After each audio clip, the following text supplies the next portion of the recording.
Press media से आए सभी साथियों का धन्यवाद। हमारे राज्यवर्धन सिंह जी ने अभी एक घटना को लेकर के किस तरह से पूरे प्रदेश के हालात है वो आपसे बयान किए हैं। मैं दो तीन चीजें जो आपसे कहना चाहूंगी।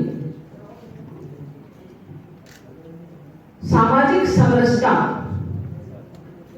को लेकर के जब हम बात करते हैं और जब प्रदेश में इस प्रकार की घटनाओं का जिक्र आता है, तो जब से कांग्रेस की सरकार बनी है तब से लेकर के आज तक जिस तरह के हालात इस प्रदेश में बने हैं, बहुत सारी घटनाओं का उल्लेख नहीं करती हूँ, परंतु इतना जरूर कहना चाहूंगी कि जिस प्रदेश में महिलाएं सुरक्षित ना हो, वो प्रदेश कैसे विकास कर सकता है, कैसे आगे बढ़ सकता है। धार्मिक तुष्टीकरण की पराकाष्ठा इस सरकार ने लांघ दी है।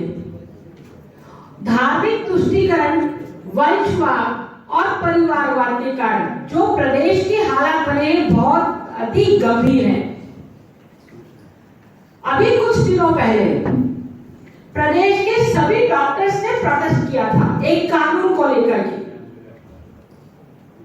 यदि इस घटना से मैं उस कानून को जोड़ती हूं तो आप देख सकते हैं 6 अप्रैल दिन में 1:30 बजे की घटना। सरकारी हॉस्पिटल की व्यवस्थाएं ठीक नहीं होने के कारण से परिवार उसको निजी हॉस्पिटल लेके जाता है और पूरे 24 घंटा निकल जाने के बाद भी पुलिस और प्रशासन कोई सुध नहीं लेता उस परिवार की। जो राइट टू हेल्थ बिल है, क्या उसने काम किया क्या इस घटना पर?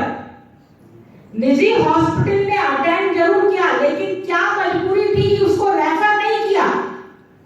यदि शायद समय से रेफर कर देता निजी हॉस्पिटल, पुलिस प्रशासन और जिला प्रशासन समय से सुध ले लेता, तो आज जो 4 बच्चे अपनी मां को खो चुके हैं, उनको वो मां खोनी नहीं पड़ती। क्या ये मुआवजा मां की पूर्ति कर देगा? क्या ये मुआवजा उस व्यक्ति के पत्नी की पूर्ति कर देगा? नहीं कर पाएगा। और ये भी कब? जब लोगों ने आक्रोश किया और भारतीय जनता पार्टी के लोगों ने प्रोटेस्ट किया। तो सरकार पूरी तरह से गुलामी में व्यस्त है, वंशवाद में व्यस्त है, परिवारवाद में व्यस्त है। क्या उनको इतनी फुर्सत नहीं? प्रियंका गांधी लड़की हूं, लड़ सकती हूं। क्या राजस्थान प्रदेश में लड़कियां लड़ नहीं सकती हैं? कहां गई प्रियंका गांधी की वो बातें, वो बड़ी बड़ी चीजें? राजस्थान में इतनी घटनाएं हुई, लेकिन एक बार भी प्रियंका गांधी राजस्थान नहीं आए। तो क्या महिला सुरक्षा प्रियंका गांधी और राहुल गांधी के लिए सिर्फ राजनीति का मुद्दा है? क्या राजनीति करना उनका उद्देश्य है? अशोक गहलोत को फुर्सत नहीं है राहुल गांधी के लिए प्रोटेस्ट करने हर आए दिन दिल्ली जाना है, लेकिन प्रदेश की जनता की चिंता करके उसकी संभाल करने के लिए उनके पास समय है।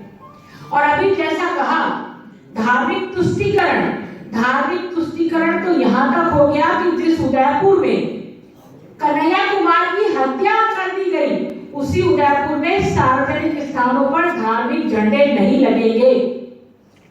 ये नया आदेश जिला प्रशासन द्वारा जारी किया गया। रमजान के महीने में सिर्फ अल्पसंख्यक क्षेत्रों में ही बिजली की पुख्ता व्यवस्था होगी। डीजे पर वंदे मातरम गाना नहीं चलाया जाएगा। वंदे मातरम तो राष्ट्रीय गीत है। क्या वंदे मातरम भी इस राजस्थान में गाना निषिद्ध हो गया क्या? तो इस तुष्टीकरण के कारण से सरकार इस तुष्टीकरण में इतनी डूब गई कि महिला सुरक्षा की उसको चिंता नहीं। हर दिन राजस्थान में हर दिन 17 महिलाओं के साथ बलात्कार होते हैं।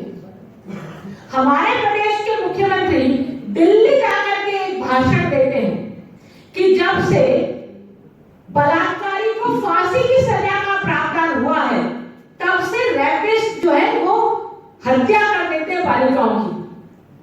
तो इसका सीधा सीधा क्या मतलब है? इसका मतलब यह है कि आपने यदि कानून बनाया तो कानून के कारण से बालिकाओं की हत्या हो रही है, ना कि रेपिस्ट के कारण से। रेपिस्ट को आप दोष नहीं दे रहे, आप कानून को दोष दे रहे।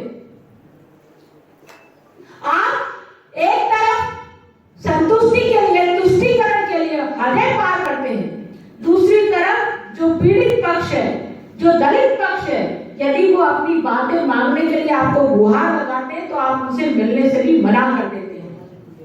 आपके संसदीय मंत्री सदन के अंदर कहते हैं कि राजस्थान में इसलिए बलात्कार अधिक होते हैं क्योंकि ये मर्दों का प्रदेश है। तो डूब करके आंखें शर्म से झुक जाती है। मुझे शर्म आती है कि मैं इस राजस्थान प्रदेश में की एक नागरिक हूं, जिस प्रदेश में यह एक संसदीय मंत्री ये कहावत कहते हैं और यही हौसला देते हैं। ऐसे अपराधियों को, ऐसे अपराध करने वालों को यही चीजें हौसला देती है और इसी हौसले के कारण से ऐसे दरिंदों को अपनी अपराध करने की खुली छूट मिली हुई है। उनको जेलों में बंद नहीं किया जाता, उनको फांसी की सजा नहीं होती।